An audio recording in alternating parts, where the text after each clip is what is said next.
I knew Kim back from Uptown. Okay. Way back then. Every day, all of them. I knew way back then. I got the email 6 months before she died. Before she got sick. So she was still alive when you got She it? was still alive. Oh, wow. So I didn't take no of it, to go into it like it is now. What made me got into it, I got a phone call after she died. So I started doing my homework. Andre Harrell, Black Rob, Greg Mack. Even what happened to Albie Shore, Heavy D. There was too many murders around. His name kept floating up. And that's when I did the book. Okay. I took it and I didn't alter. I just dropped it and let it print out just how it was sent to. So I got another phone call after she died. I said, "What you do with it?" I said, "I got to get this book out." So I got a phone call from a guy named Wade. He had an iPod. He had a crime TV, and I spoke to him. I said, "How you get the book?" He said, "I got it from such and such." He said, "Yo, when you talk to this guy named Ty Chris," I said, "Yeah, Chris Todd." I said, "Yeah." Talked to him. We made a deal partnership, and I told him I ain't want to be the face of it, and let him be the face. And everything he said was true.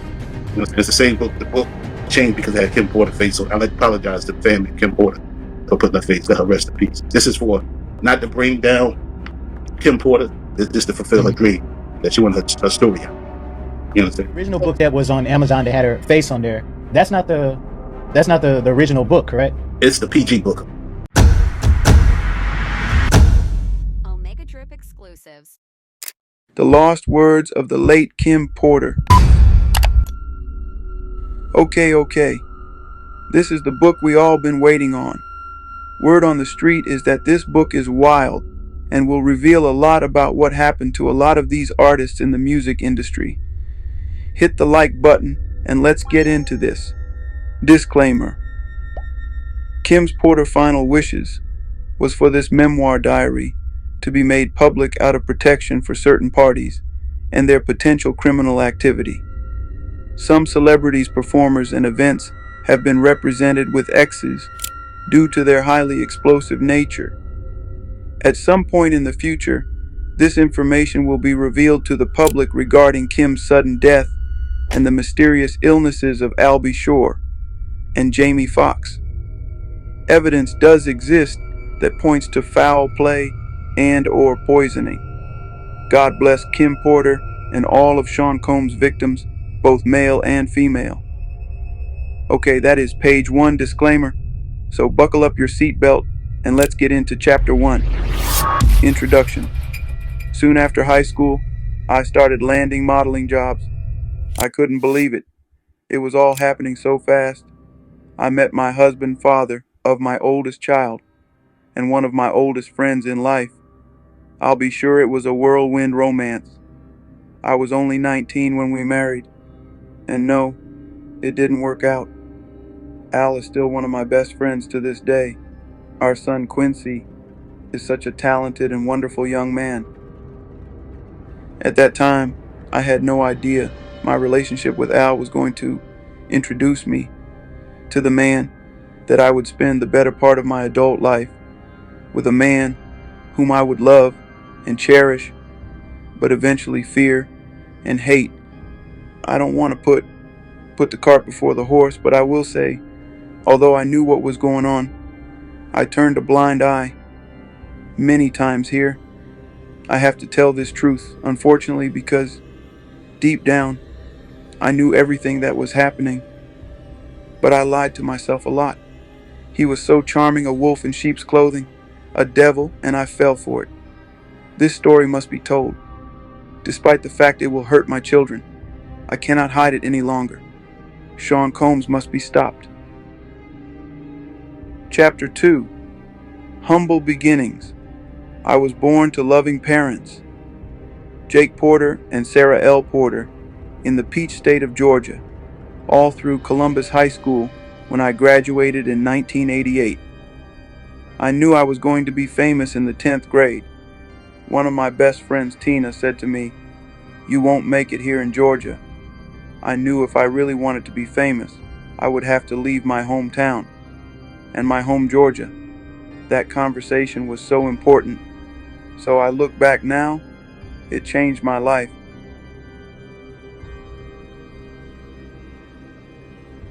I met Al while I was working in the industry. He was so dope and charming, and I had such a crush on him. We were married before I knew it, and Quincy was on the way. But I was young, and it felt like it wasn't going to last. It was a little heated between us after we separated, but we got past that quickly. He is just a super dope guy and an amazing father. Though we separated, we were forever bonded through Quincy. Thank you, Al. I will always love you. When I met Sean, he was cool. I didn't think much of him at the time. He was just another guy at the label. Uptown was huge, and we were all living our best life. But Sean continued to lay on the charm, and before I knew it, we were dating as a young single mom at one of the hottest companies in the world. Life couldn't get any better than it did. My boyfriend was getting even bigger. He and Clive would hang out a lot, but I didn't think anything of it. I mean, that was his boss, and he was doing things bigger than most men dare to even dream. Then it happened. I mean, okay, I was a little bit of a freak. I really enjoy myself with my partner, and toys are one thing, but I never imagined having a man I was dating asking me to use a toy on him the first time he said he just wanted to experiment, try something new. I was grossed out, but he kept begging. He said it would only be this one time, and he was just curious. I was only 20 at the time. I said, what the hell, I hated it. He bled from it, and there was peanut butter all on it, if you know what I mean. I left him alone after that. Chapter 3. Second Chances. Sean kept reaching out, and I kept ignoring his calls.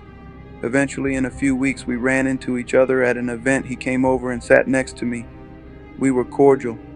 He flattered me, saying, "You look so amazing." I replied with a simple "Thanks, Sean." I tried to get up and leave, but he pulled my arm. As I turned to him, he looked deep into my eyes and said, "Look, what happened between us was weird, but I really care about you. Can we?" He paused, and I tried to use this as an attempt to escape. I pulled my hand back and said, "Sorry, Sean. I have to go. Please. I think I'm falling in love with you. Can we talk?" My breath was taken away. He said he loved me. It was so fast, I wasn't aware of this as his manipulation tactic. Not yet. God, I was so young, so naive. He continued, "Let's have dinner." And I felt for it. 2 days later, we went out for drinks at a lounge in Lower Manhattan. The place was nice. Sean was really coming up and pulling out all the stops to impress me. He pulled the chair out for me to sit. Back then he was always a gentleman. He smiled and said, "Look," as he sat across from me. I hated it. I'll never want to do it again. Give me another chance. Over coffee the next morning, I decided to give him another chance. For the next year and a half, things seemed pretty normal. It was fun, things were going great, and we were living the dream that I dreamed about. Throughout my youth, Sean and Clyde were working on Bad Boy, and he had his first couple artists. He picked up Craig Mack, then some rapper from West Coast called Notorious B1 to help Chris develop. He was collaborating with the biggest names in hip-hop to make it happen. Things could not be more amazing. Then he asked me to do it again. It was insane. Sean said, "Baby, I can't stop thinking about it." "What the hell are you talking about?" I responded. Sean continued, I just can't stop thinking about that night. It was amazing. Can you screw me one more time, please?" I became infuriated. "Why don't you go to Clive? He is the one screwing you, isn't he?" Then Sean hit me. This was the first time he slapped me hard. Before I could form words, he began to beg. I'm sorry, holding my cheek where he hit me. I turned and ran off. That should have been it. But I guess I'm a glutton for punishment. He sent flowers and a bunch of expensive gifts. Then we bumped into each other at another industry event. He sat down next to me. This was deja vu. Sean started, "Imagine running into you here. Get the F away from me." I forced out. He became more serious as he said, "Look, baby, I'm sorry." But I just glared at him. There is nothing you can ever say to me. Nothing. After an awkward silence, he finished, "You know I love you. I love your son. He's my son. I don't know how to fix this, but I'll do anything. I'm sorry." He can be so sweet. Here we go with the love thing. This time is not falling in. He was great with Quincy, and to be honest, despite everything, I missed him. As he stood to walk away, I remember hearing myself say, "Call me later." What the F is wrong with me? Chapter 4. Forgiveness. Sean arrived with flowers in hand. He wanted to see Quincy. He was so good with him, and Quincy ran over to hug him. I felt my heart melting. He asked Quincy, "How you doing, Tiger?" Quincy looked so innocent as he responded, "I'm good, I miss you." Sean's response sounding genuine, "I miss you too. We'll hang out tomorrow, okay? Sean gave him a little love tap on the butt. "It's bedtime," Quincy replied. "Okay, good night," as he turned to head towards his bedroom. He was the man I fell in love with. But what was I thinking? Crap. Not only does he want butt plugs, he slapped the crap out of me. So why am I still talking to him? They say that love is blind. But is it stupid too? As Quincy left, Sean looked at me and smiled. "Baby, let's go have some fun. That babysitter's on the way. I just want to show you a good time." I was so mad at myself for melting. As I said, "Okay," we sat on the couch laughing and genuinely having a good time when the doorbell rang. The babysitter had arrived, and so we left. As we exited the house, a big man climbed out of the limo and opened the door for us. He wore a sharp suit with a gun noticeably tucked under his arm. I thought to myself, he could have made it invisible, or did he want me to see it? Despite my reservation, Gene was a sweetheart. He was very courteous and polite as he tipped his head and said, "Good evening, ma'am." Gene drew a smile out of me as I responded, "Hello, Gene." Chapter 5. Sean Kneels.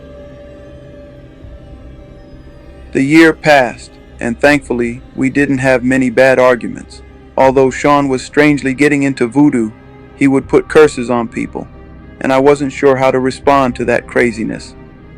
My problem as a single mother was, I wanted to be married. He always had excuses and delays when it came to committing to marriage. His label was blowing up, Biggie dropped, and it was just about over. He also signed Mary J. Blige, and of course when I found out he slept with her, we fought.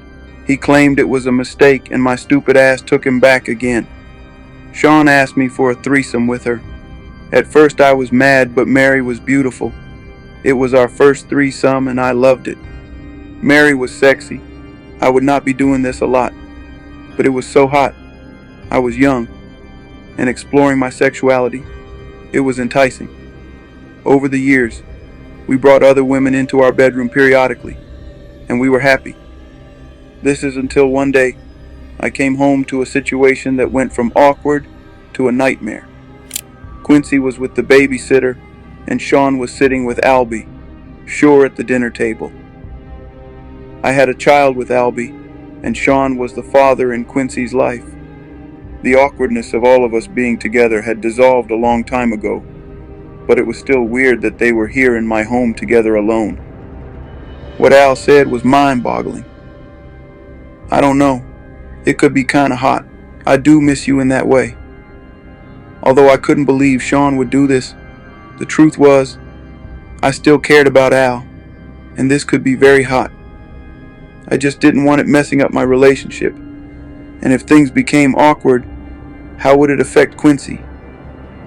So I asked, "Are you both sure?" I imagined both of them inside me. I knew this would be awkward sexually. There would be some bumping of genitals. But what happened next, I couldn't have imagined in my wildest dreams. I couldn't believe it. I stood there in shock. Sean and Al orally pleasure one another in front of me. When I saw Sean push him down, I ran out of the room.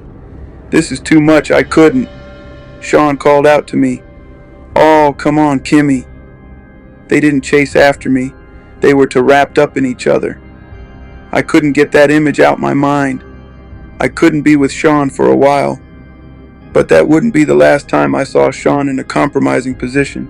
Not by a long shot. One day I found the vault where he kept all his encounters with men. Yes, he kept a record of it, but that's for later. Chapter 6. Biggie took over East Coast hip-hop, and Sean was the brilliant mind that orchestrated it. He hired people to teach Chris how to flow and write his lyrics. He hired the best producers to do the beats, although he took credit for them, and the music was unstoppable.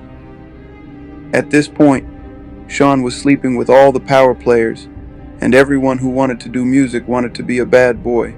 Sean wheeled and dealed in a way that would have been unthinkable to many.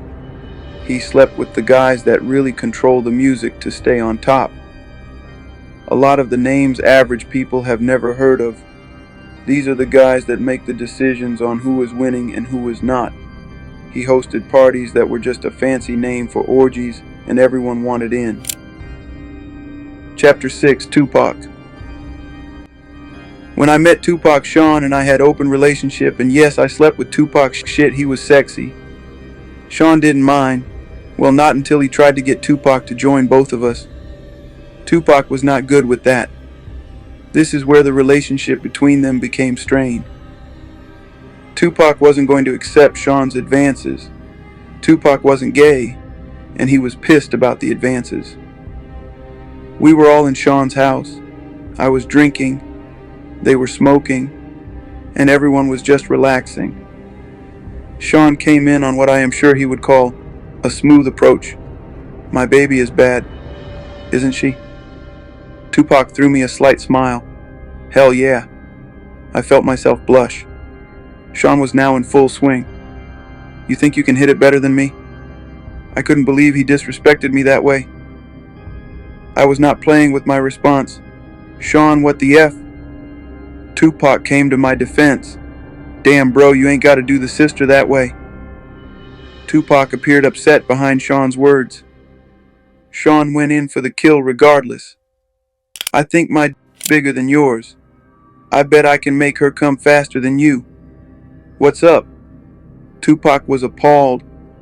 "What the F you talking about? I ain't trying to run no effing train." Party, standing in there is Puffy, Dre, Snoop.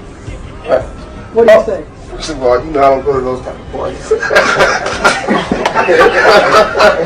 You know, I'm straight. All me. Cool on me. Now, if you want to say I go there and it's a regular club with all the women and they happen to be there, it's possible we might run across each other. This is real private shit that's about to happen. Mr. Cameraman. Sean continued. "What you scared of? Let's see who F's better let her be the judge." Yes, at this point, we have been inviting others into our bed for a while, but I'm not used to, and will not stand for disrespect. I wasn't the only one upset. Tupac shouted, "What you talking about pulling your F out?" Sean was undaunted. "What you scared?" Tupac simply left. Things were contention since then. The two could not be in the same room. Tupac avoided me as much as he did Sean. When they did bump into each other, the tension was palpable. It felt like blows could be thrown at any moment. Months passed, with only detention between them. It was uncomfortable, but nothing life or death. Then one day, while we were in the studio, it happened I walked into Sean's office, and he was having the conversation. Sean sat across from Jimmy Henchman. Tupac doesn't leave that effing studio alive. I don't think I was supposed to hear it. I continued as if I didn't. "Hey Sean, good morning, Jimmy." They didn't seem to think I heard anything. "I'm ordering breakfast," smiling, Sean replied.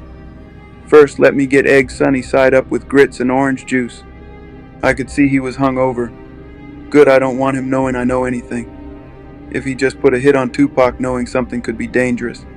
Jimmy, apparently not hungry, said nothing for me as he stood to exit the room. He said, "Sean, let's make that happen." Then nodded to me and said, "Kim, always a pleasure," with a wink to me and a nod to Sean. He turned and walked out. Jimmy was a part of our intimate circle. I went on as if nothing was happening. "I'll make the call now." I smiled as I left, hoping I wasn't white as a sheet. I wasn't in the studio that night. Tupac arrived being shot. Thank God. From what I understood, Sean and Chris saw Tupac at the studio after he'd been shot and did nothing. The way God works. After being shot, Tupac made it to the elevator and tried to escape, but it stopped at the floor. Sean and Chris were on. When the doors opened, they saw him lying on the elevated floor, riddled with bullets. The fact that they didn't call an ambulance, although they saw Tupac lying there, swimming in a pool of his own blood, would be all the evidence Tupac ever needed. He of course assumed they placed the hit, and Tupac is a soldier. This is not something that will be unanswered. Tupac didn't do well. He lost a testicle, but he survived. This is how the infamous East Coast and West Coast came to be. It was orchestrated, and Sean Puffy Combs was the orchestrator.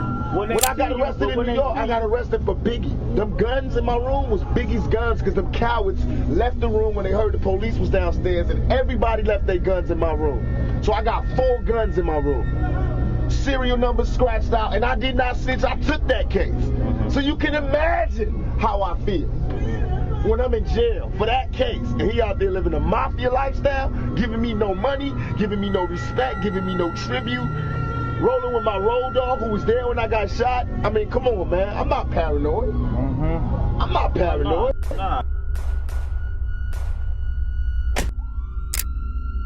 Chapter 7.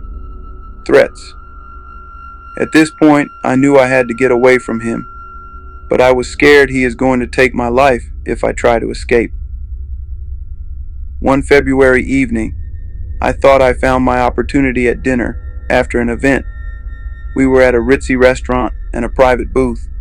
It was an exclusive setup. We were alone, but we were in public perfect. Sean was on the phone talking to an unknown listener as he sat down. His words on that call will be etched into my mind forever. "We're going to release Who Shot You Now." He waited for a response, then went on to say, of course they don't think Big was talking about Tupac. That's the whole effing point.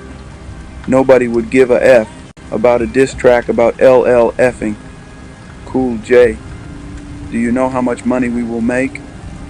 With this kind of rap beef battling after someone really got shot, this may not be the best time for this conversation. Sean was finishing up. "We drop that tomorrow." He listened to the phone, then responded, "There's going to be blood in the street. Ends missed, Tupac is alive. Let's capitalize on that." When he responds, "It's just going to mean more money." He turned around and looked at me, spoke back into the phone. "Well, I'll call you back." Then hung up and spoke to me. "What's wrong?" I tried my best to give a fake smile at what I heard. After all, me and Tupac were intimate. I responded nothing. Sean wasn't a fool, are you sure? His demeanor was threatening, but I responded as cool as I could muster to his intimidating stare. "Yeah, of course." He took my hand, saying, "That's wonderful." He began to squeeze my hand until it hurt as he continued, "Because seeing you walk in the office while I was talking about killing that mother effer and you not saying anything to me had me just a little concerned." His grip was starting to hurt badly. "You're hurting me." As he continued, He squeezed tighter. Your pretending you didn't hear anything was a sign of your loyalty to me. Not something I should be concerned with, right? I had no choice but to give him the answer he wanted. I knew I was trapped when I responded. Of course I'm loyal to you. He let me go as he responded, good. And remember, I'm the big. I snatched my hand back in pain. He smiled and said, let's start with a good wine. He snapped his fingers, and his favorite wine was poured for him. They knew what Sean wanted, and what he wanted, he got. I'm trapped. Now isn't a time for me to launch my escape plan. I have to be strategic. It's going to be hard to leave the glamour, the glitz, the lifestyle. I mean, this man just snapped his fingers in one of the most exclusive restaurants in New York City, and they pour his drink of choice. The bottle of wine is $800.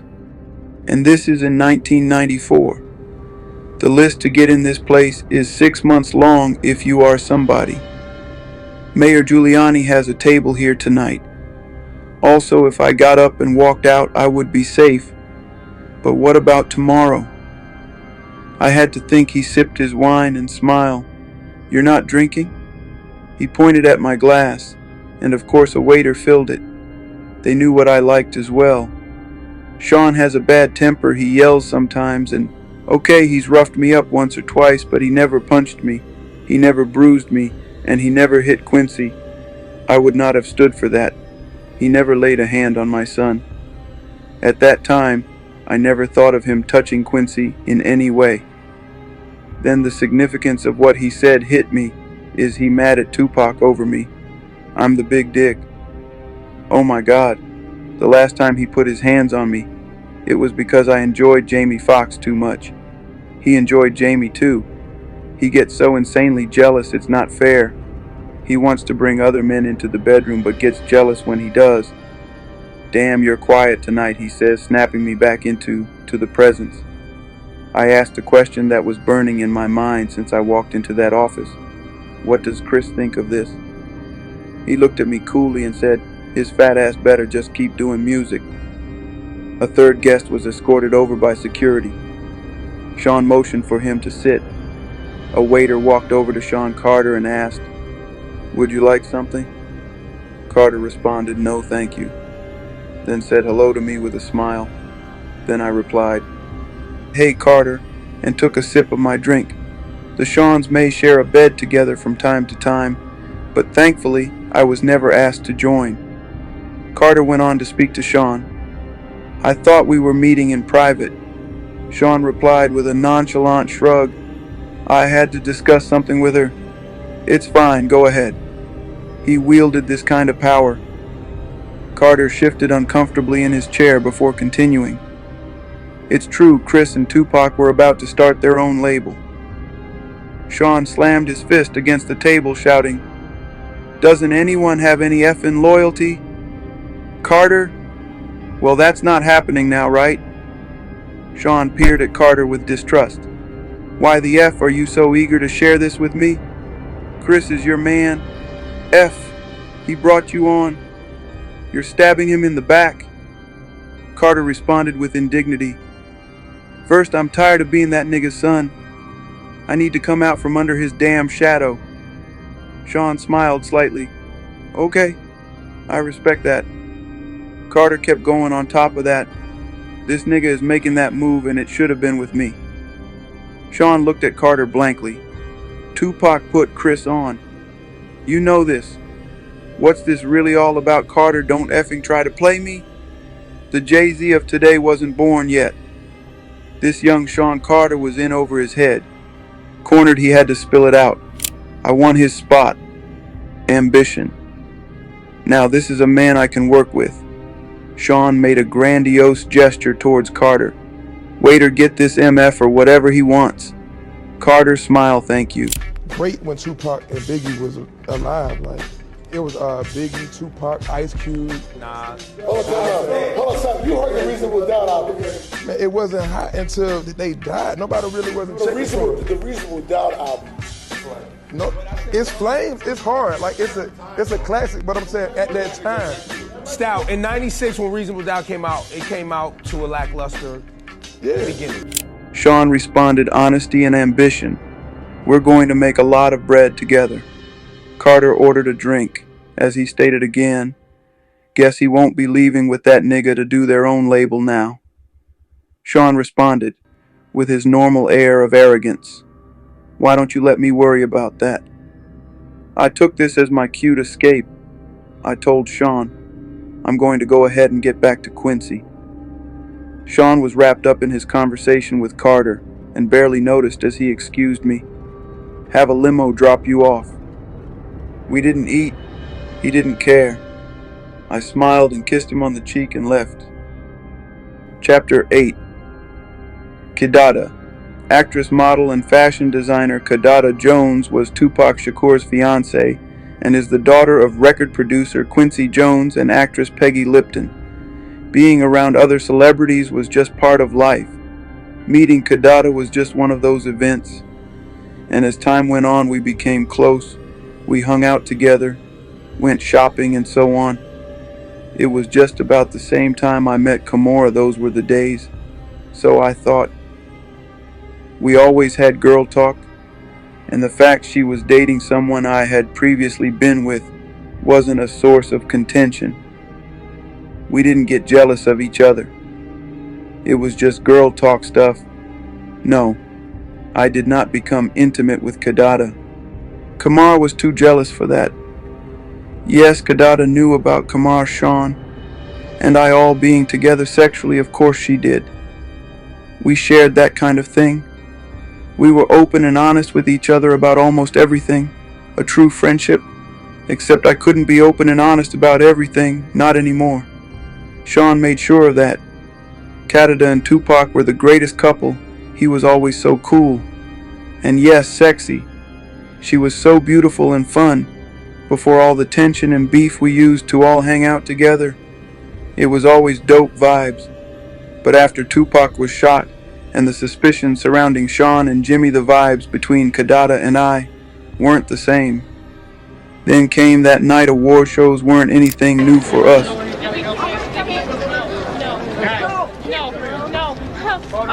Tupac. Oh my God, can I touch it?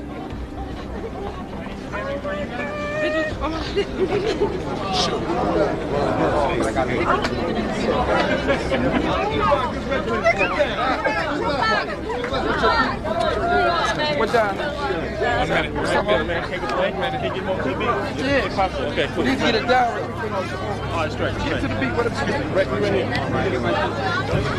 excuse me, guys. We're coming through. Well, let me get out. So go ahead.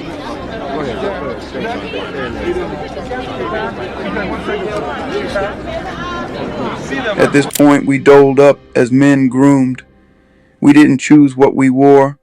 A stylist prepared our color palettes. A makeup artist did our makeup.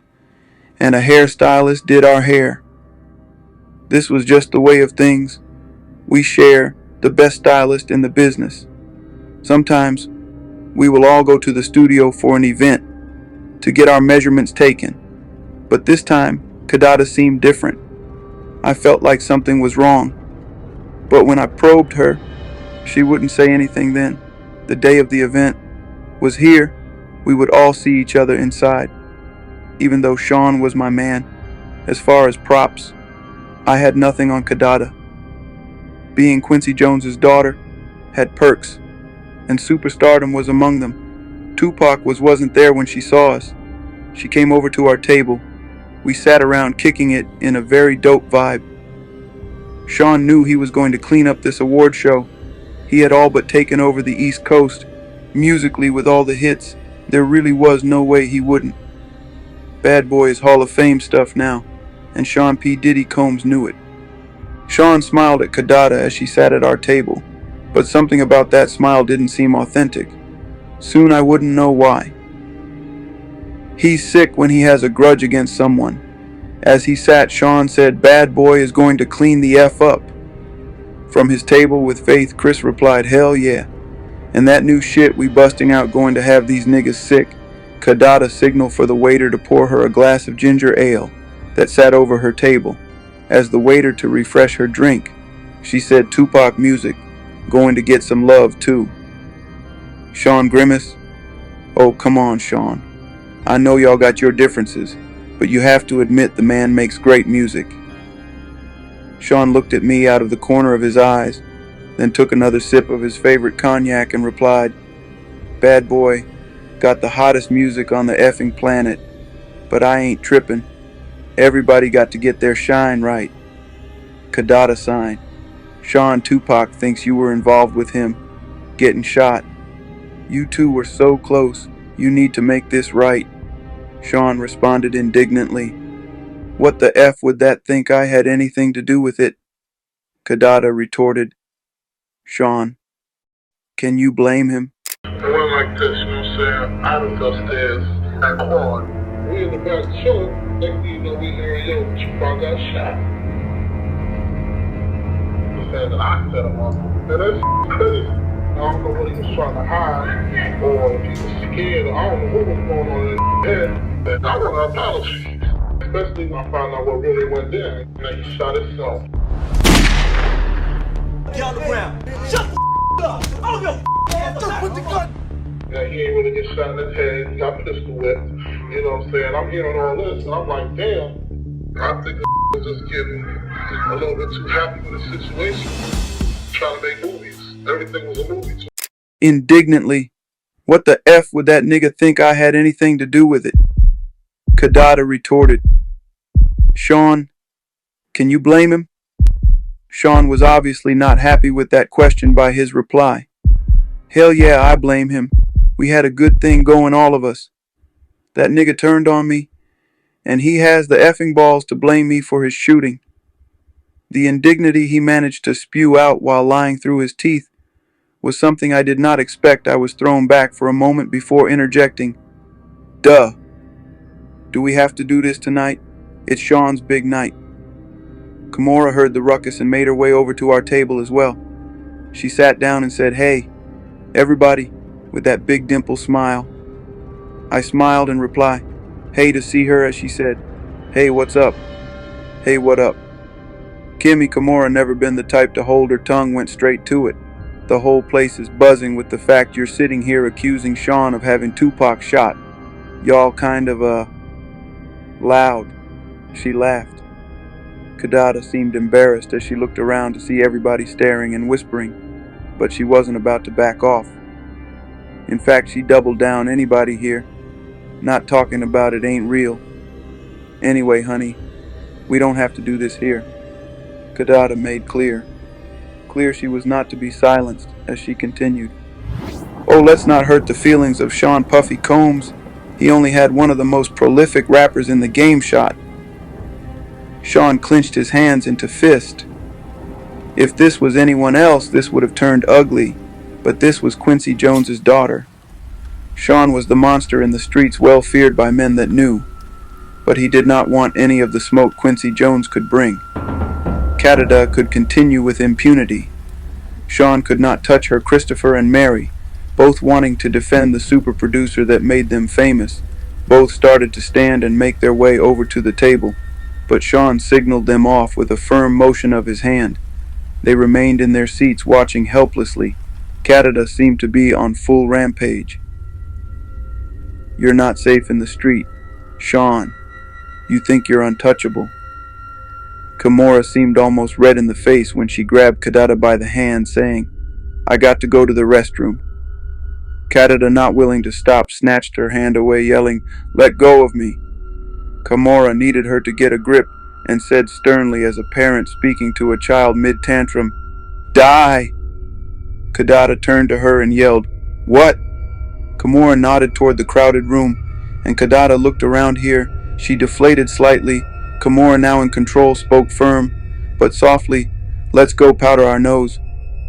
Kadada nodded with a grimace and gave a sharp look back at Sean as she walked away. As the tension slowly melted away, I asked Sean, You okay? Sean didn't reply. At first, he looked around, saw that no one was really paying attention. now that the ruckus had died down, and stood to get the picture of ginger ale from Kadada's table. He poured himself a drink from it, looked around again, saw no one was paying attention, and put the picture under the table. What was he doing? Then I heard the distinct sound of liquid being poured into the liquid. Oh my God, is he peeing in the picture? He smiled at me as he brought the picture back from under the table and finally replied to me, "I'm good." He then stood and returned the picture to the table. I was in awe. I knew he had a bad temper, but this was disgusting. I'll never eat or drink something. Then after we have an argument again, Kadada and Kamira made their way back to Kadada's table to sit. Chapter 9. Going back to Cali. We had just a wild night. It was after one of Sean's infamous parties. Everyone was there, and we not only had threesomes, but we also swapped partners. Our sex life was crazy, but I got to do things with Sean I would never have been able to do with a straight man. Sean cared about me, but it was becoming more and more obvious that he preferred men. I was beginning to think I was there more to cover his wild desires than because he really wanted to be with me. He was like Caesar, every woman's man and every man's woman. But truthfully, at that stage, I was becoming okay with it.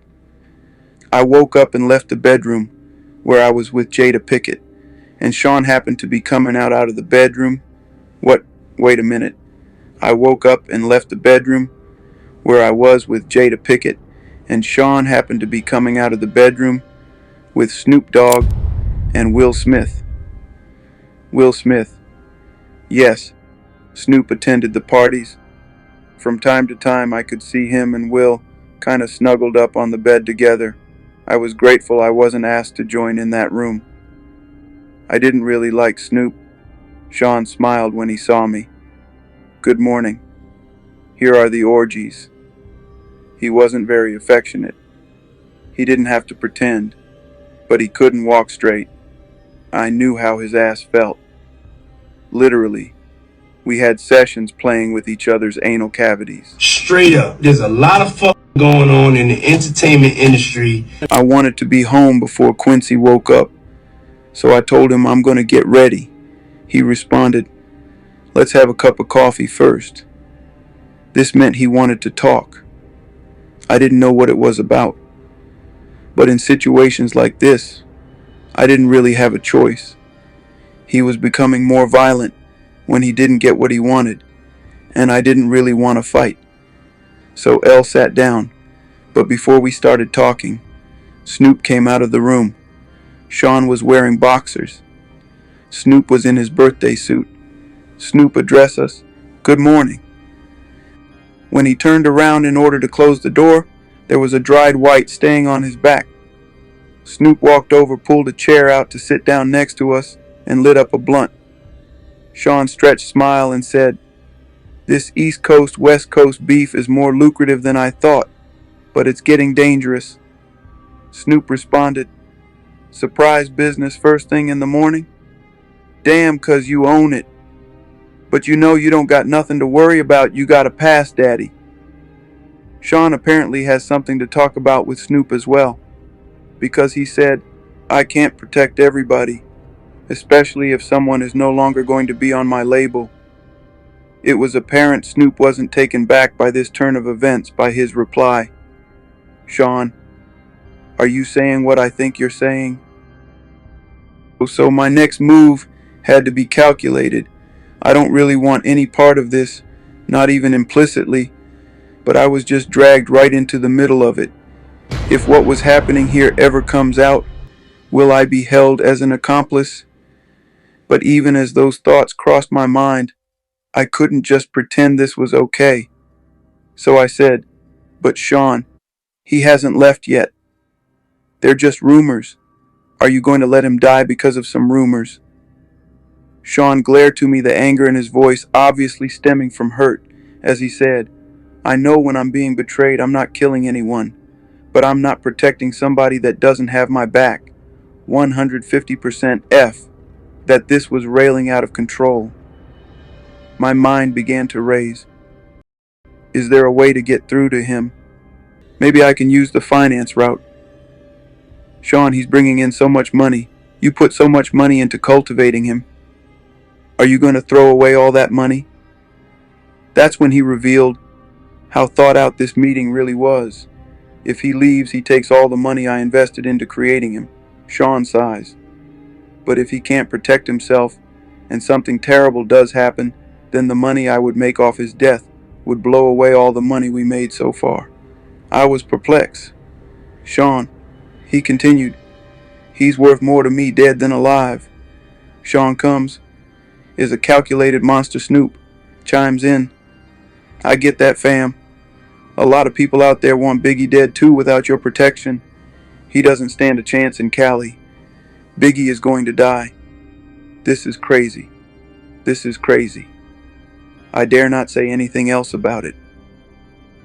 Sean smiles and stands to walk over to a safe behind a picture. There he pulls out a bag marked with Snoop's name. He turns to Snoop and says, that's why you're worth your weight in gold.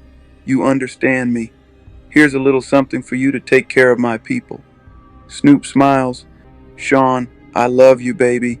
You know I got your back. Your problems are my problems. I'll make sure to have my people take care of your people.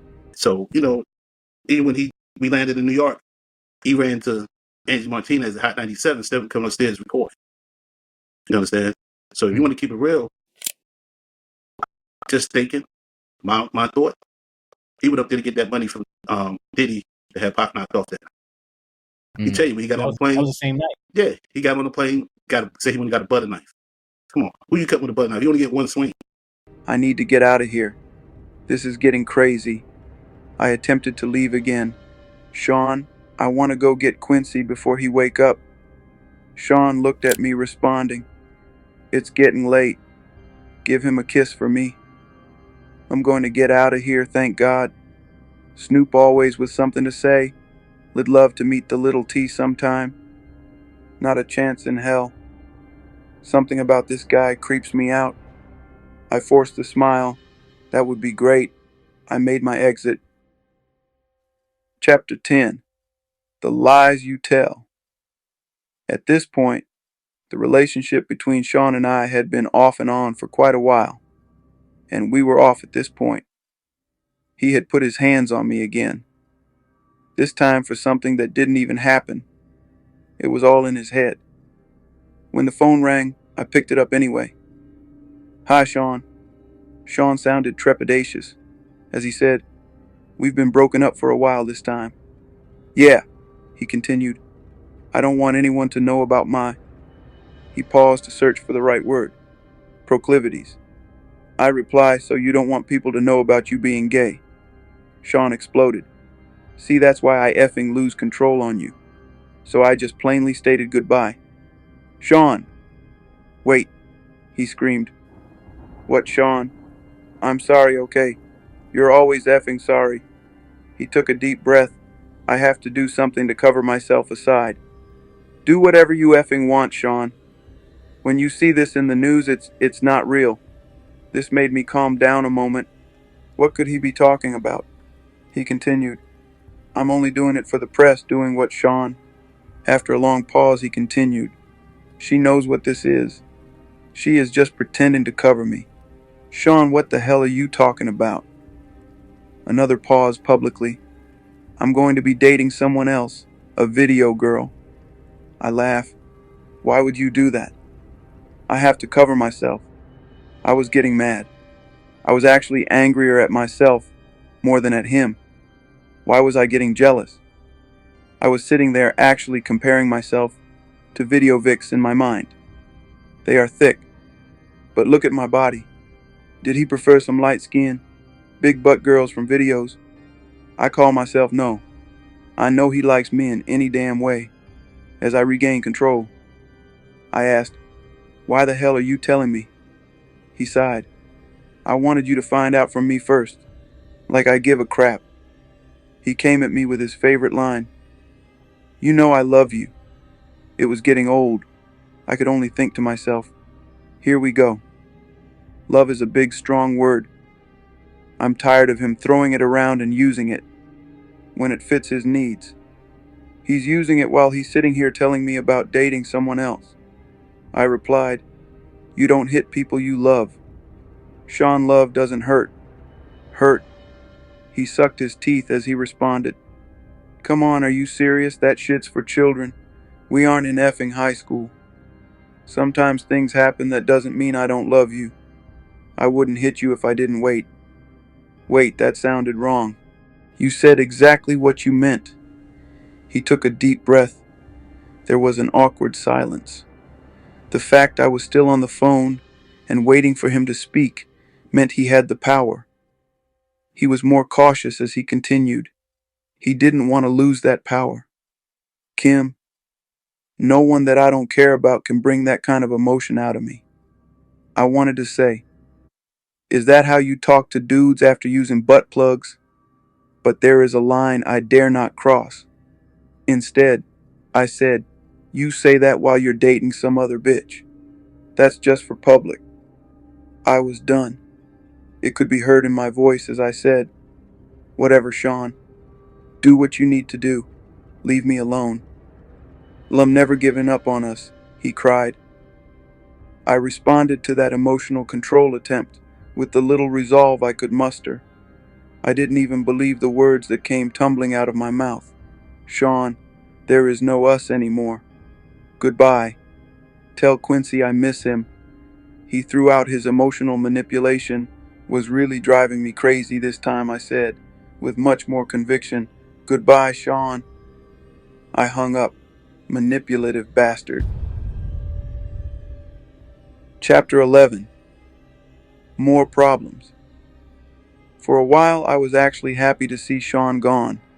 I was getting older and the sex parties were out of control. It was getting time for me to slow down. Quincy was getting older. I knew that if I kept going, the rumors circulating were going to eventually find a way to get back to him. What will he think of me? Chris is about to take his trip to California.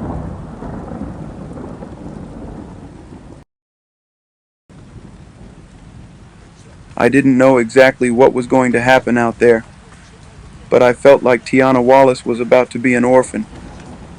I knew I didn't want any ties to that. As I was sitting there contemplating all of this in my robe, sipping my wine on this Friday evening, my doorbell rings.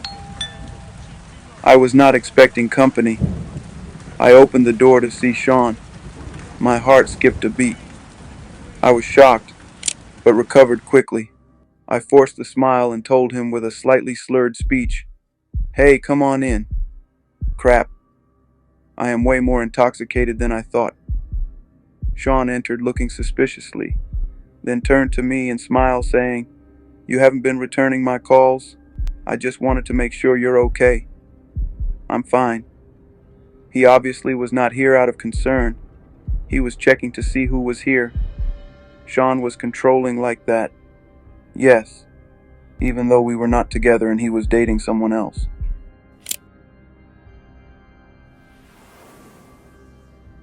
He started to make his way to the living room. I attempted to put a quick end to the visit, but it came out a little more directly than I intended. "So since you can see, I'm fine.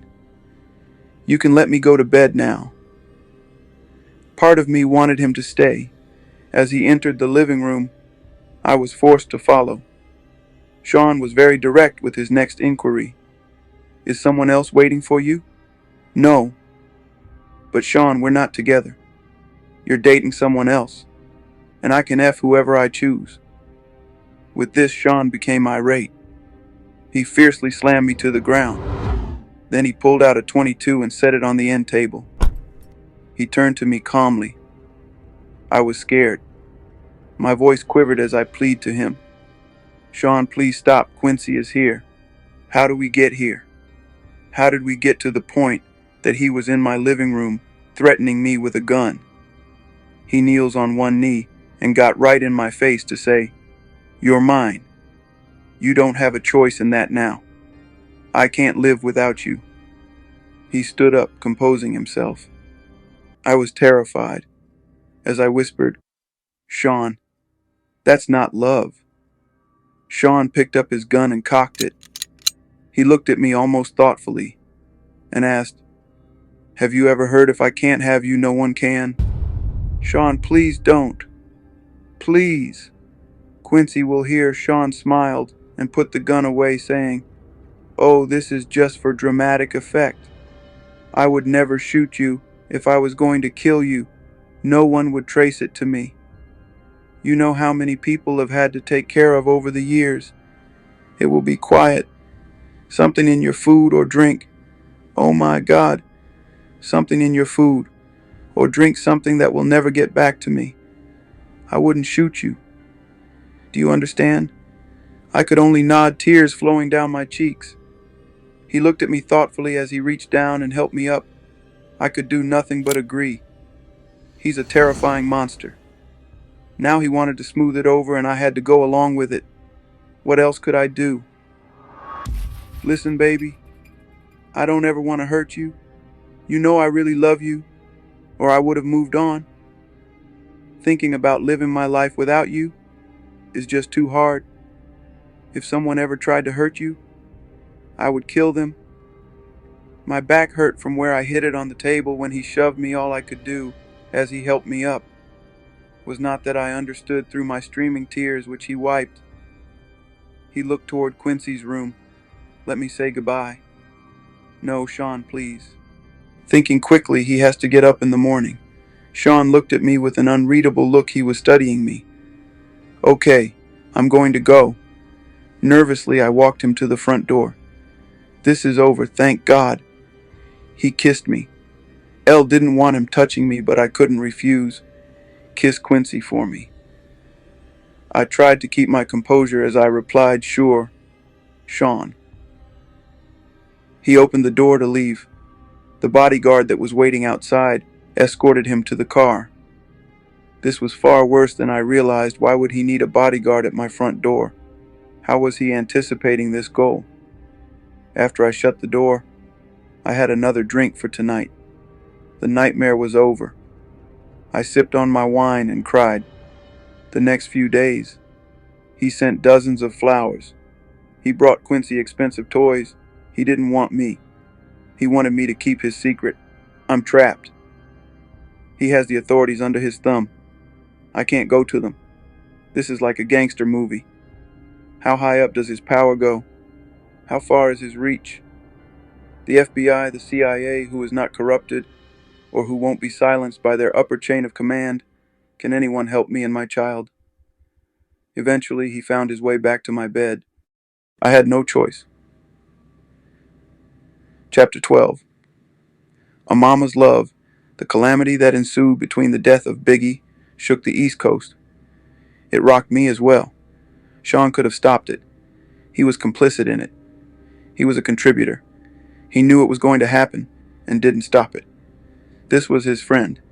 No, they were not nearly as close as Sean would have the public believed. But still, as far as Sean was concerned, we were great to the public. We were just having the off and on relationship of a normal couple, and I probably just seemed like a money-hungry hoe. But the truth is, I just got used to not having a choice. Today, I recognize it for what it is, Stockholm Syndrome. I was at his beck and call, and had become comfortable with it. Quincy had everything he could ever want, with the exception, of course, of a normal parental figure. That is why this chapter is so powerful for me. A mother's love is so real. One night I was out with my boyfriend. Yes, we were on again. We were joined for dinner by none other than Miss Wallace, Biggie's mom. Sean looked over at security, allow Miss Wallace to approach the table and sit. Miss Wallace spoke with a smile. "Hello, Sean.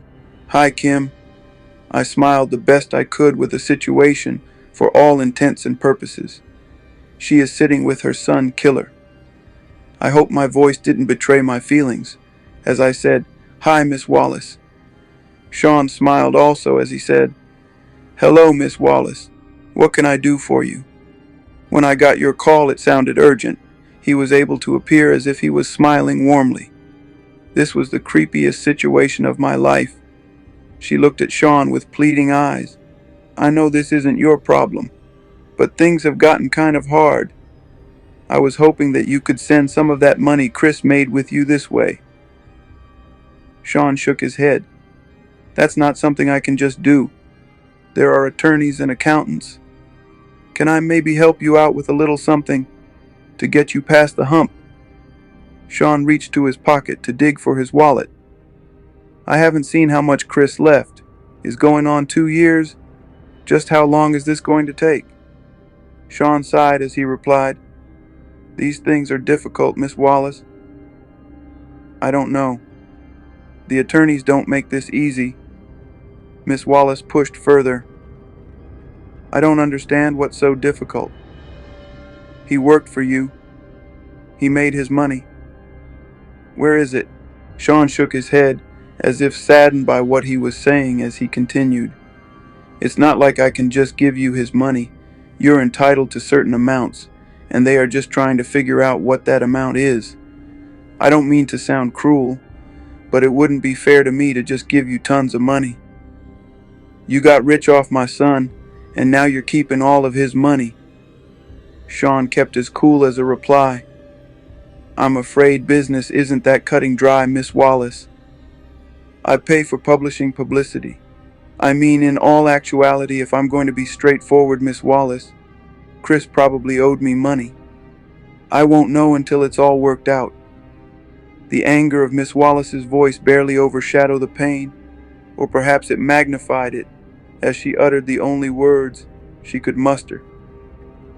You bastard. Sean didn't flinch.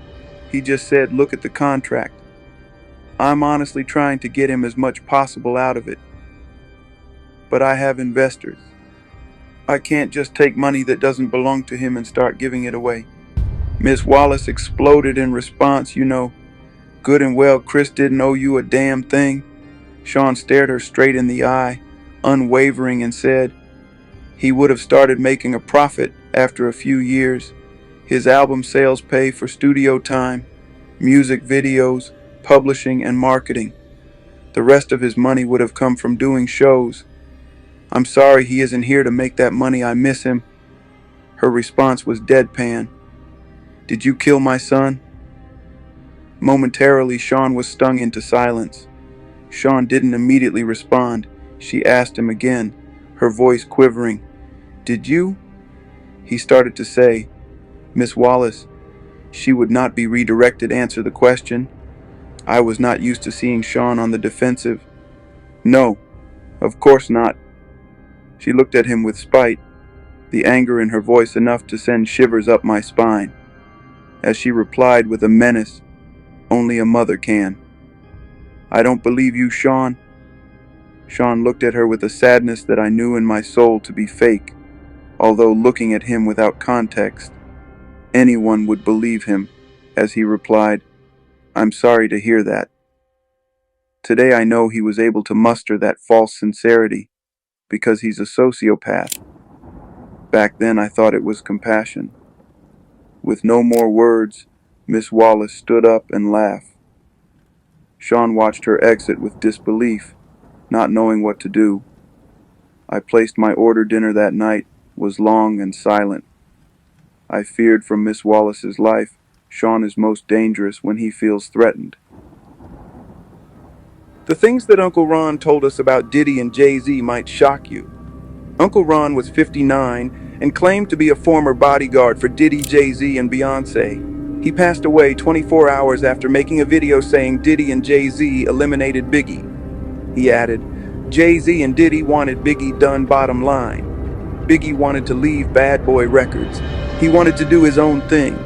He mentioned several times that he was tired of being used and abused, that he was bigger than Bad Boy itself, and Jay-Z eliminated him out of fear that he would become a megastar, becoming a threat to Jay-Z's career. Uncle Ron added that Biggie and himself knew too many secrets about his parties and Tupac's case. Is this just a coincidence? Or you think there is more to it? 24 hours after making the video, he is gone. The cause remains unknown, as the family and the police is still investigating the case. I was offered $30,000 to perform a hit on Biggie Smalls. March 1st of 1997, I was approached by Diddy to perform a hit on one of his artists, finding out that he wanted all the rights to all his catalogs. I turned him down because I also found out that very night that Biggie had plans of leaving Bad Boy.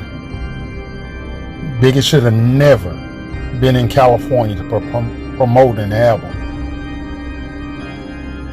with a broken fibula bone, who can barely walk.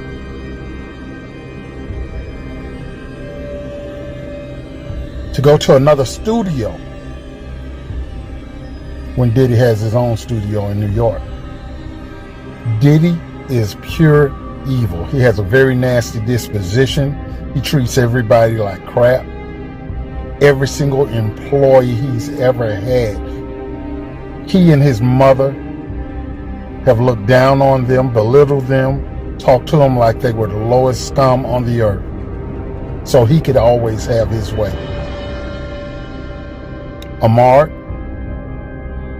Muhammad, and Suge Knight, or Amir,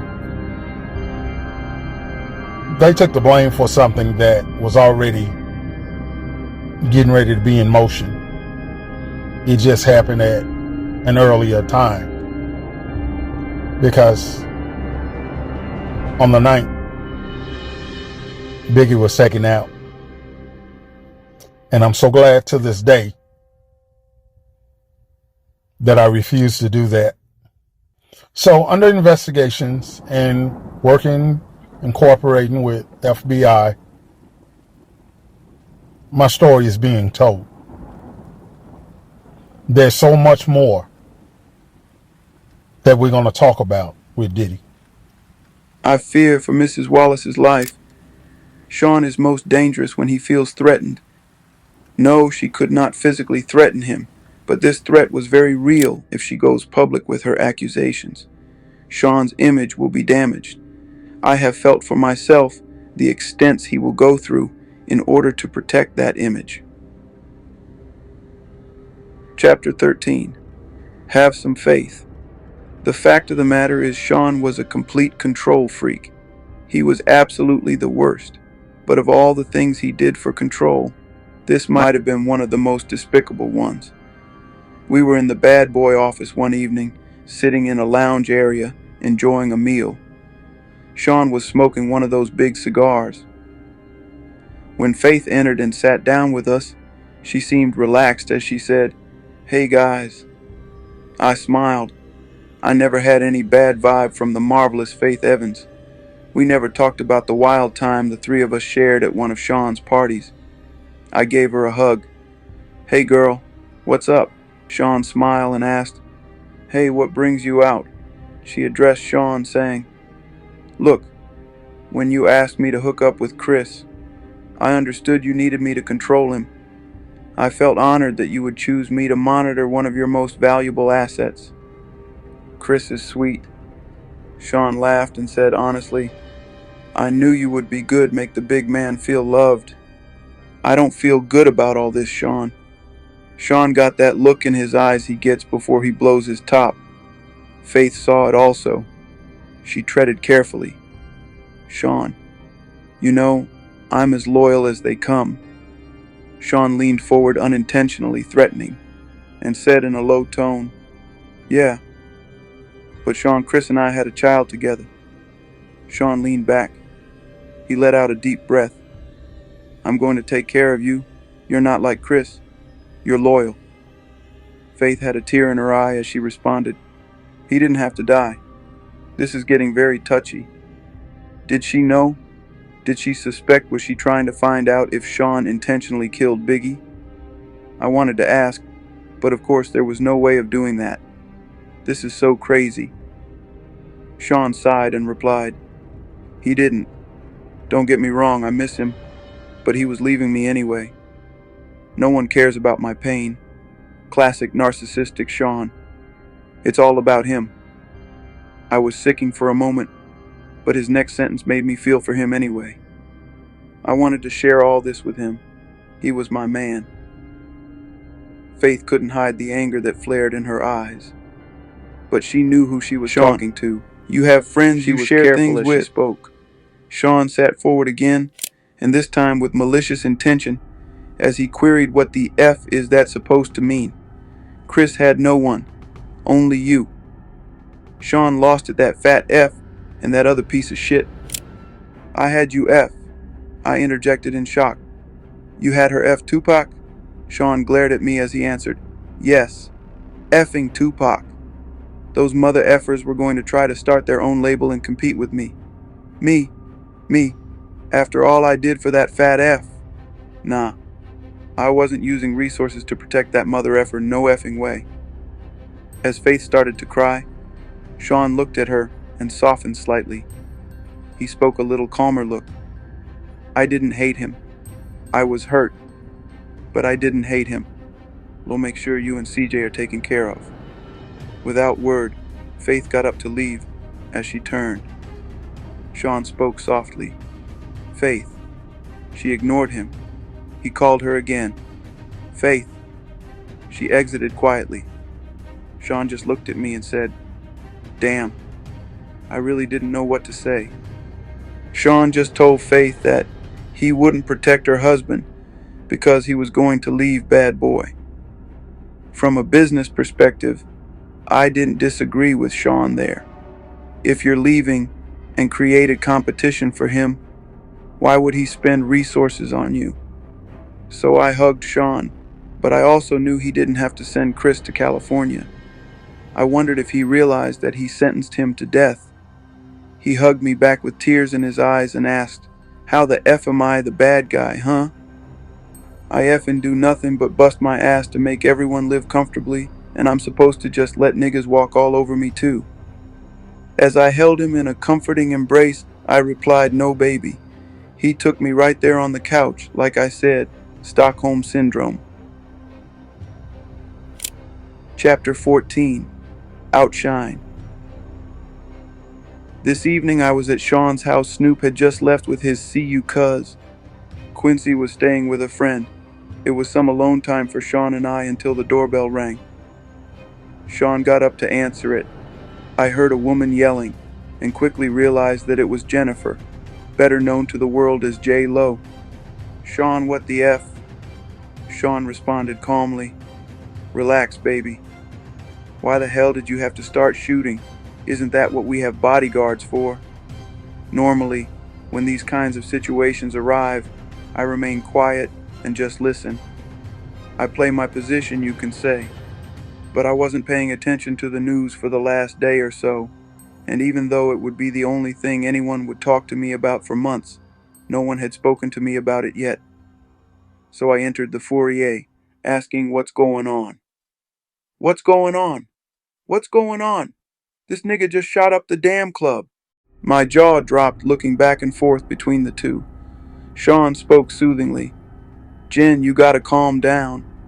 Jennifer was having none of it. She continued, calm down. Calm down. You shot a bunch of innocent people, Sean. Sean placed his hand on her forearm. It's a bunding technique. He was shrewd in handling her. He does this to me too. Even if you know what's happening, it works. Is an intimate contact without being personal. He was aiming to disarm her. This did not seem to immediately sway Jennifer as she continued, why in the hell do you think Biggie's replacement will take the fall for you? Biggie's replacement, wait, could she be talking about Shine? I had to know. Are you talking about Shine? Jennifer didn't even look at me as she responded, yes, effing Shine. Sean continued, a calm and even voice. Relax. The situation is under control. Jennifer was not coming down. She went on. They contacted my attorney for my statement. And there are a lot of witnesses, Sean. There's no way you're going to get away with this. Sean's arrogance can be immeasurable at times. He laughed as he asked, "You doubting me?" I couldn't believe it. I had to know Sean. What could you offer him that would make him do a bid for you? Like what the F. Jennifer also remarked. And what if he falters halfway through his sentence and starts talking? Sean responded as calmly as ever. He won't do that. People in jail don't cross connected people on the outside. Jennifer looked deflated. So you'll kill him too? How much does she know? Look, I'm not going to threaten anyone. Shine is smart and loyal. He knows how it works, and when he gets out, he'll be well taken care of. Jennifer spoke defiantly. Sean, they want to question me. I'm not perjuring myself. I am not going to jail over this. Sean seemed so in control. Elle admired him for it at this point, but my spirit was broken. I felt bad for Jennifer. She catches one bad break after another, and this was a really bad break. Sean spoke with confidence. Relax, come in and have a drink. Have your lawyer call mine. You'll never see the witness stand, I promise you. Jennifer wasn't so sure. She asked him, how can you possibly know that? Sean smiled as a reply. Between Shine's confession and the witnesses that gave their accounts, the cops won't need much else. The statement from your lawyer will be fine. Jennifer's next concern popped up. She explained, my attorney, Sean. He's good, but he won't do this. Beaming with confidence, the way only a man with his network can. Sean responded, sure he will. Jennifer shook her head defiantly as she responded, Sean, you don't know him. Sean's unbreakable confidence was ruling the day. Jennifer was giving in as he told her with a smile, I got this. Sean, are you sure? Sean gave a wink. My attorneys handled situations. Give him my number. To Jennifer seemed leery as she asked, you not going to threaten my attorney? Sean laughed as he replied, no, of course not. Money talks, baby. He turned to me and said, take her inside and pour her a drink. I have question of my own, but you were going to make Shine the labels go to, man. What are you going to do now? Sean looked disappointed as he responded. He had the voice, but his flow. He signed, well, artists with his talent are a dime or dozen. Looking at Jen, he continued, he's not a once-in-a-lifetime find like Jennifer Lopez. Now he's throwing on the charm, despite the situation. She blushed slightly. Continue, let's grab that drink. Let me handle this attorney situation. Relax. Don't worry. He left the foyer and went to have a seat in the living room. He tried to make a threesome happen that night. It didn't work out. Not that day. Chapter 15. Queen Bitch. Kimora Simmons and I went out to have drinks. She was looking at me seductively, and I was turned on. Oh my God, we were going to go back to my place afterwards, but suddenly after a sip of my drink, I felt like I had to vomit. I excused myself and barely made it to the ladies' room. When I came back, Kimora asked, you feeling okay? I'm fine. I have been under the weather the last couple of days. I think I'll head home. She said, your breasts are looking kinda plump there, girl. Embarrassed, I whispered, not in public. She replied simply, are you pregnant? I was taken completely back. Why the hell would you say that? She let it sit there for a minute. I bet in her head. She was like, wait for it. Wait for it. Then it hit me. Crap. She gave me a minute before continuing. So what you gonna do? I didn't understand. What am I gonna do if it's not Sean's? If it is. With the shock wearing off the scope of the situation, I began to take hold. I responded, I better get a test. She looked at me with pity. Damn girl, good luck. After what he did to Chris, I wouldn't want to be in your shoes. The desire that was in her eyes before I got sick was all but gone. As I began to stand, I realized what she said to me, and I paused. She looked at me flatly and said, Ain't nobody stupid, girl. I didn't know what to say. The question still lingered in my mind, despite everything I knew. Did Puffy intentionally kill Chris? She brought me back to the moment by saying go, not knowing what else to say, but knowing I had to deal with my situation right now. I replied, I'll hit you up. She sighed and simply repeated good luck. I quickly left to get the test. It sounds like everybody knew that Diddy has something to do with taking Biggie out. Chapter 16, Christian. The next day I was sitting on my couch deep in thought when my doorbell rang. I went to let Sean in. This is going to be scary. We made our way back to the living room and we sat down. Quincy was asleep. Sean seemed legitimately concerned. What's so urgent? I didn't know what else to do. I just blurted it out. I'm pregnant. The air in the room was as thick as J-Lo. He was quiet. What is he thinking? He asked the obvious question. Are you sure? I spoke rapidly. I was on a pill. I'll get rid of it. I'm sorry. I just wanted you to know. That's wonderful. This is great. I was so confused, huh? You are not mad. He laughed. Mad? No. Why would I be mad at this wonderful news? I'm going to be a dad with the woman I love, bearing my child. What could possibly be better? He jumped right on the phone and called one of his besties. I could hear Will Smith congratulating him. Sean said, yeah, definitely, hold on. Kim, baby, I was still in awe. The fact that he didn't get angry. And yes, I will admit, I was sure he was going to hit me. So it was with relief when I replied, yes. He told me excitedly, we got to have a party. His excitement was contagious. I was getting really excited too. Yes, a gender reveal. And he cut me off. Yes, of course we're doing all of that, but everyone is going to want to sleep with you right before you give birth. My heart sank in my chest. Everybody is going to want to what? Sean went on with that same excitement. Well, not everybody, you know. Will, Jada, Snoop, Sean, I'm having your baby. He verbally waved me off. It'll be fine. I couldn't help myself. I just started crying. Sean grew quiet on the phone, then spoke low. I'll call you back. He hung up and took me by my hand.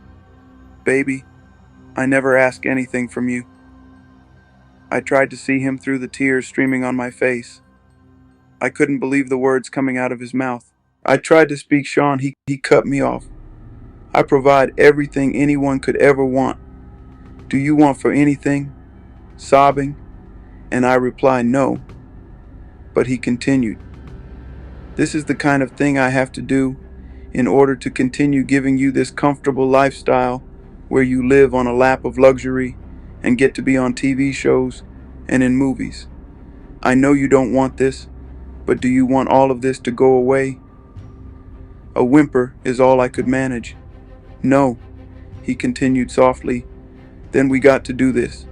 I said, but Sean, I don't believe in all this spiritual crazy crap we got here because you're brilliant, not because of sex parties. He replied, do you trust me? I did. My soul was so broken I did. I responded, yes. He sighed as he said, then let's do what we need to do to keep what we have. He pulled me in to hug me. Thank you, baby. We are going to have a beautiful baby. He ordered me some food, and that night I cried myself to sleep. I was going to be gangbang at 9 months pregnant. I want my children out of this life. My child's going to have a good biblical name, a heavy Christian name. They are not going to take his soul. Chapter 17, Broken Promises. I don't know how this managed to stay out of the media for so long, but Sean got to the point where he was incredibly abusive, and only his inner circle knew about it. The artists were all too afraid of him to say anything. He had gained so much power. No one would say anything. Puff Daddy was a kingpin. This Monday morning, Quincy was in school, and our son Christian was with the nanny, and I still had to make a living. I still loved the camera and had just been cast for a new movie. Sean was coming over to celebrate with me, just the two of us. I was in the bathroom when he came in. We were supposed to go out for dinner. But he was in a foul move. Sean yelled, "What the F?" I would have to walk on eggshells as I came out of the bathroom, but I found him holding flowers. I smiled. "You brought me flowers." Sean yelled, "No. So who the F are they from?" I was bewildered and told him honestly I don't know. Probably just a fan. He threw the attached card at me. I picked it up to read it. Sean, he slapped me so hard I hit the ground. Sean yelled, "Who the F were you with the other night?" I looked down at the card that was lying on the ground next to me, and it read, "The other night was amazing. We must do it again." Crap. I tried to explain. Sean, he threw the flowers at me.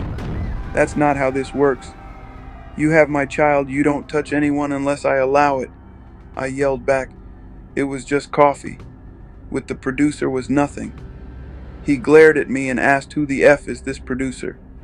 I was trying desperately to calm him down as I responded from the movie, "Babe, calm down." He picked up my coffee mug and slammed it against the wall. Coffee flew everywhere as he yelled, "Who the F is this nigga think he is?" Sean, he's just some producer. We talked about the role, and me may be starring in another movie that he wants to produce. I swear that's it, Sean. Sean exploded even more. He wants to put the move on my effing family. At the top of his lungs, my effing family. He flipped the table over, breaking it. It was a heavy table. Sean is stronger than he looks. I pleaded with him. "Sean, please." He yelled at me. "What?" I tried my best to calm him down. He probably didn't know it didn't come up. "You're publicly dating someone else," so he screamed at me. And it somehow seemed even more intense. "So you didn't tell him back off?" "Sean, I didn't." And then out of nowhere he hit me with a chair. I don't remember anything after that until I woke up in the hospital room. My arm was in a cast hanging from a sling. My face hurt. My eyebrow was in intense pain, as was my lip, as I came to the first face I saw was the man that put me here. Sean asked me with concern in his voice, "How are you feeling?" I responded, "Stay away from me." "I'm sorry. I don't know what came over me. Save it for the lawyers. Stay away from me." We were in a private hospital room, and no one would hear me. I could scream like my life depended on it, but it wouldn't matter if I did ring for assistance. I wouldn't get none. He kept going. I was just so jealous. You know how I am. He took hold to my left arm, the one that was not slung in a cast. "You have our beautiful son, our family." It's just at that point, I had enough. "The one you slutted out, right before giving birth. Are you effing kidding me? Stay away from me. Don't come near me or my kids." He continued to plead. "I'm sorry, baby. I promise and I swear I would never put my hands on you again. I've heard this song one too many times." I spoke through gritted teeth. "If you come near me or my kids again, I'm calling the cops." A flash of anger returned. "You would use my kid to threaten me." But then he caught himself. "I understand you're angry." I glared at him as I cut him off. "I'm serious, Sean." He spoke blandly with no energy. "And tell them what? That you had a car accident. They'll pity you. That you hit your head." He was going to make me look crazy. They were going to believe him. He was a kingpin. "You're a effing bastard." Sean spent the next 6 months helping me heal and working his way back into my life and into my bed. I was so damn stupid. And of course, I wasn't cast for either movie. From what I understand, the producer died of pneumonia anyway.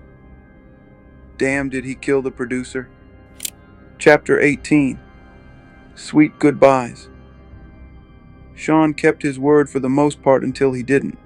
I ended up pregnant again. He wanted energy from that too. That would be my last sex party. My body will never be ravaged by so many people again, especially while I'm pregnant. What if something happened to the twins? After that, I wanted out. But when I tried dating someone else, they would end up dead from pneumonia. I knew Sean was behind it. This was not a coincidence. He gets jealous of a guy, and they die of pneumonia. I could be next. If I'm going to get out of this alive, I'm going to have to do something to make him stay away from me. I had a plan, but it was dangerous. Sean has a vault where he keeps videotapes of all his conquests. I started sleeping with him again after he falls asleep. He was starting to drink heavily. I would get into the vault and get a couple of tapes, take them home, make copies and swap them for the next set of tapes. A few days later, it took weeks to get them all copied, and he never knew I had them. This was my way out. Some of the tapes had things I would have never expected. The gay parties are one thing, but the young boys like Usher, Lil Bow Wow, Justin Bieber, I would have never known. My God. It's an after party tomorrow. Yes! Yes! My God. Is he grooming Quincy? This has to end. I invited him over one day to confront him and put an end to our on and off again relationship. He entered my house unannounced for the last time. He would no longer have the key after today. I was in the kitchen, Kimura, and I were sharing drinks. I was scared to face him alone. Sean entered smiling. "What's up, Kimmy?" "Hey, Mora," I told Sean. "Sit down because of my tone." He looked at me stung and asked, "What's going on?" "What is this?" I responded with delight. "Me taking my life back. We're done," he answered. "Hold on, wait a minute." I was so excited that I wasn't hearing any of it. I shouted on him, "No, no more, this is effing over." He looked confused as he asked, "Where's all this coming from?" With the disgust I said, "I got the effing footage." "Sean." He looked even more confused as he inquired, "What are you talking about?" Kimura said with revulsion, "Usher, too." Sean said, "Wait, what the F is going on?" Sean stood aggressively. Kimura responded, "Don't make me call the cops." Sean's anger was creeping in as he replied, "This is how it is." I simply nodded. If anything happens to either one of us, it gets released. He sighed as he queried, "After all I'd done for you?" I don't think I was ever so happy as when I said those words to him. "Get out." Angrily, he started to leave, looking back with pure hatred. As he walked down the stairs, he turned around in a fury and lunged at me. He knocked me down near the top of the stairs. I was hurt. Kimura screamed, "Stop!" As he began to crouch over me, I kicked at him, hitting him in the kneecap, then his face. He went tumbling down the stairs. He was too hurt to get up. I called the cops. Kimura left before they arrived. When he left, it was in an ambulance. I felt empowered. I felt safe. The Sean Combs days had finally come to an end. Chapter 19, Finale. Things were okay for a while. I started dating again. It was almost normal until I got serious with someone. Then my boyfriend died of pneumonia. I knew it was Sean again. That's when I decided to write this book. A few days ago, my home was burglarized. Only laptops were stolen. I know it was that bastard, or his goons, of course. I had a copy in the cloud that I was able to easily download here onto this new computer. As I continue to write, now I'll send this into the cloud as well. I will send out copies via email, and my Google Drive password will be attached, so the missing chapters can be accessed. This book must get out. There are so many more chapters to add. This outline is a great start. I have to organize the rest of the chapters and add them in little by little. I plan on spending today working on exactly that, but I'm not feeling very well. Thank God the kids aren't here this weekend, so I can rest. I called Kimura to cancel our plans for a meetup. When I spoke to her, she said, "Girl, that doesn't sound like the flu." To you raw, parents make sure that you don't get fucked. Straight up, there's a lot of fucking going on in the entertainment industry, the music industry, everybody's.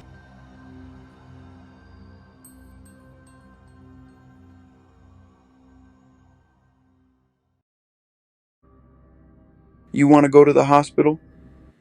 That didn't immediately alarm me. "He'll just need some rest," I told her and quickly got off the phone. But why can't I get a hold of my doctor? Why won't he pick up the phone? Oh no, I call Sean from my bedroom where I'm lying in my bed. All I couldn't think about was the kids, my babies, who are with this monster, that man that I now suspect of having done this to me. Sean picked up with an air of superiority in his voice that let me know it was too late for me. He spoke confidently into the phone. "Hello?" I screamed to him. "You bastard, I have your effing children. What are you talking about? The kids are with me." He replied with a mocking innocence. There is literally nothing I could do. I could only ask, "Did you ever love me?" Instead of answering the question, he responded, "The most important thing to me in the world is loyalty." I couldn't believe it. I had to ask, even though I understood. What the F does that mean? With the same feigned innocence, he mocked, "Kim, is something wrong?" He's going to continue this game to the bitter end. I asked one last time, "How could you?" Again, with the narcissism I now come to despise. He responded, "How could I? Do what? I gave you everything. You went to someone else. You left me just like everybody else did. You asked, how could I? How could I?" I yelled, "Look what you did to everyone around you." There was only anger in his response. "So you're saying everyone leaves because how I am? And you were going to expose me." He had me burglarized. I knew it. I shouldn't have threatened him. I should have just published a book. I'm going to die like Heavy D, like Biggie, like Tupac, like so many others, and it's because he is a monster, plain and simple. Before hanging up, I simply said, "That's not the only copy, you F."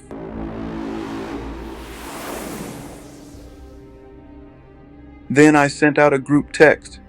I let everyone know he got me. Then I called 911. As I sit here waiting for the ambulance, I am writing this chapter, praying that I make it to the hospital. I don't feel like writing anymore. I may not be around to see it in print, but it's okay. I'm sending it out. He won't get away with this. I will have to say my final words. Sean Combs will get exposed, even if I lose my life doing it. My kids have always been my most cherished possessions. I want the world to know that. But more importantly, I want them to know, Sean Combs, you are going down. But I've been in the business and been around the business. It's become a phenomenon. It's a culture. It's a, it's just for me, I wanted to present something beautiful and package it and almost like an ode to them, to what they've done. Educational purposes only. Please respect the views and opinions of this channel. All accusations and/or opinions are alleged on this channel. All names are alleged obtained from public social media websites. Please respect the channel and its channel holders. And again, all names, accusations are alleged. Thank you for your support.